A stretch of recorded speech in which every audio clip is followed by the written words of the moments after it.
500 மற்றும் 1000 ரூபாய் நோட்டுகளில் மத்திய அரசு கொண்டு வந்துள்ள மாற்றத்தை கருப்பு பணத்தை ஒழிக்கும் நடவடிக்கையாக கருத முடியாது என்று முன்னாள் மத்திய நிதியமைச்சர் ப. சிதம்பரம் கூறியிருக்கிறார். சென்னை விமான நிலையத்தில் செய்தியாளர்களிடம் பேசிய சிதம்பரம், கடந்த 2012ஆம் ஆண்டு காங்கிரஸ் ஆட்சி காலத்திலேயே இந்த திட்டம் குறித்து ஆராயப்பட்டு பின்னர் கைவிடப்பட்டதாக கூறினார்.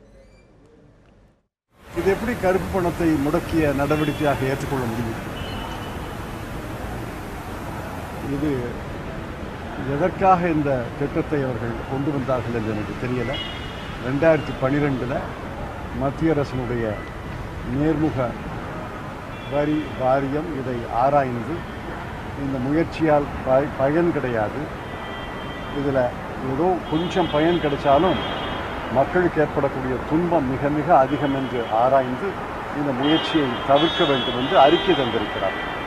அதையெல்லாம் மறந்துவிட்டு இன்று மிகுந்த புழக்கத்தில் இருப்பது 500 ரூபாய் நோட்டு என்பதை மறந்துவிட்டு இந்த முயற்சியை அரசு மேற்கொண்டிருக்கிறது.